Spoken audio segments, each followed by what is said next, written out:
নমস্কার বন্ধুরা, লুবনার রাস্তাতে সবাইকে স্বাগত জানাই। আজকে আমি তৈরি করে দেখাচ্ছি একদম ভিন্ন স্বাদের লাউয়ের রেসিপি।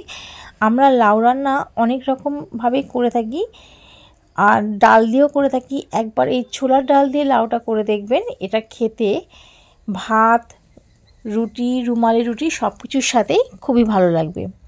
এখানে আমি একটা লাউ নিয়েছি। লাউটা পুরোটা ব্যবহার করব না, অর্ধেকটা মতো ব্যবহার করব। আর নিয়ে নিলাম ছোলার ডাল, ওজন হিসাবে 200 গ্রাম। ডালটাকে ভালো করে জল দিয়ে ধুয়ে কিছুক্ষণের জন্য রেস্টে রেখে দিলাম। দেখুন লাউটা কেটে নিয়েছি, একদম কচি লাউ। এবার খোসা ছাড়িয়ে ভালো করে ধুয়ে ঝিরিঝিরি করে কেটে নিলাম।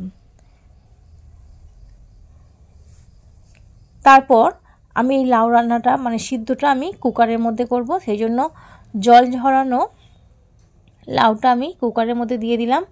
সাথে দিয়ে দিলাম ভিজিয়ে রাখা ছোলার ডাল। এবার এতে দিয়ে দেব দুটো টমেটো। টমেটোগুলোকে আমি ঝিরিঝিরি করে কাটছি না, মাঝখান থেকে শুধু দুটো চেলা করেই দিয়ে দিচ্ছি, কেননা যেহেতু আমি কুকারে সিদ্ধটা করবো সেই জন্য এরকমভাবে দিলেই ভালো মতো সিদ্ধ হয়ে যাবে। খুব সামান্য পরিমাণে জল দিয়েছি, কেননা লাউ থেকে তো অনেকটা জল বেরাবে। সব কিছু চামচের সাহায্যে ভালো করে মিশিয়ে নিলাম। তারপর এতে দিয়ে দিলাম সামান্য পরিমাণে একটু তেল। তেলটা দিয়েছি কারণ অনেক সময় সিটি দিতে গেলে ভিতরে জলটা বেরিয়ে আসে, যাতে জলটা না বেরায় সেই জন্য একটু তেল দিয়ে দিলাম। আর লো টু মিডিয়াম ফ্লেমে 6 থেকে 7টা সিটি দিয়ে নেব, যেহেতু ছোলার ডাল একটু সিদ্ধ হতে সময় নেয়। দেখুন ভালো মতো সিদ্ধ হয়ে গেছে। আর প্রেসার থেকে আমি ঢাকনাটা খুলে দিয়েছি।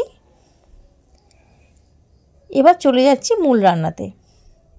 কড়াই বসিয়ে কড়াইটা গরম করে নেওয়ার পর তাতে পরিমাণ মতো সর্ষের তেল যোগ করেছি। তেলটা গরম হয়ে গেলে ফোড়নে দিয়ে দিলাম 2টো এলাচ, একটা তেজপাতা আর 1 চামচ জিরে। সমস্ত কিছু যখন সুন্দর একটা গন্ধ ছেড়ে দিয়েছে ফোড়ন থেকে, তাতে দিয়ে দিলাম এবার সামান্য পরিমাণে হিং। হিংটা দিলে রান্নার স্বাদটা অনেকটাই ভালো হয়। আপনারা এটাকে স্কিপ করতে পারেন, যদি থাকে তো অবশ্যই বাড়িতে দিতে পারেন। তারপর এতে দিয়ে দিলাম মিডিয়াম সাইজের একটা পেঁয়াজ কুচি। পেঁয়াজ কুচিটাকে দিয়ে তেলের সঙ্গে খুব ভালো মতো মিশিয়ে নিচ্ছি। হালকা পিঙ্ক যখন রং ধরতে শুরু করবে তখন তার মধ্যে দিয়ে দিলাম ঝালের জন্য কাঁচা পাকা লঙ্কা কুচি আর 1 চামচ আদা রসুন বাটা। আদা রসুন বাটাটাকে দিয়ে আবারও ভালো করে মিশিয়ে নিলাম। এখন গ্যাসের ফ্লেমটাকে লোতে করে দিয়ে শুকনো উপকরণগুলো দেব।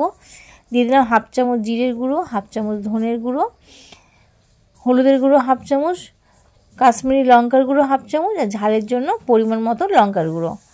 সামান্য একটু জল দিয়ে মশলাটা পেঁয়াজের সঙ্গে কষিয়ে নিচ্ছি। আর ঢাকনা চাপা দিয়ে দিয়েছি যাতে মশলা থেকে তেলটা ছেড়ে দেয়। 2 মিনিট পর লো ফ্লেমে রেখে দিয়েছিলাম, ঢাকনাটা খুলেছি। দেখুন ভালো মতো তেলটা ছেড়ে দিয়েছি। এবার সিদ্ধ করে রাখা লাউ আর ডালটা দিয়ে দিলাম।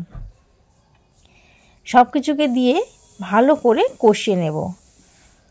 এখন গ্যাসের ফ্লেমটাকে হাইতে করে দিয়েছি, দিয়ে ভালো করে মিশিয়ে নিচ্ছি। তারপর কিছুক্ষণের জন্য ঢাকনা চাপা দিয়েছি। ঢাকনাটা খুলে ভালো করে মিশিয়ে নিচ্ছি। এখন পুরোপুরি এটা সিদ্ধ হয়ে গেছে। এবার এখনও পর্যন্ত আমি কোনো রকম লবণ ব্যবহার করিনি, তাই পরিমাণ মতো লবণটা দিয়ে দিলাম। আর উপর থেকে দিয়ে দিচ্ছি গরম মশলা। আবারও সব কিছু মিশিয়ে নিচ্ছি। সামান্য পরিমাণে একটু জল দিয়েছি, যেটা যেহেতু গায়ে মাখা হবে। জল দিয়ে কিছুক্ষণ ঢাকনা চাপা দিয়ে রেখেছিলাম ফোটানোর জন্য। যখন গ্রেভিটা ফুটতে শুরু করে দিয়েছে, উপর থেকে দিয়ে দিলাম ধনেপাতা কুচি আর 1 চামচ ঘি। এটা গরম ভাত, রুটি, রুমালি রুটি সব কিছুর সাথেই এটা খেতে অসাধারণ লাগবে। কিছুক্ষণ ঢাকনা চাপা দিয়ে রেখে দিয়ে তারপর আমি গরম গরম পরিবেশন করছি। ভাত, রুটি, রুমালি রুটি সব কিছুর সাথেই এটা খেতে অসাধারণ লাগবে। তো ভিডিওটা আপনাদের কেমন লাগলো অবশ্যই কমেন্টে জানাবেন। ভালো লাগলে চ্যানেলটাকে সাবস্ক্রাইব করবেন, পাশে থাকা বেল আইকনটি প্রেস করবেন, লাইক, কমেন্ট এবং শেয়ার করবেন। ভিডিওটি দেখার জন্য ধন্যবাদ।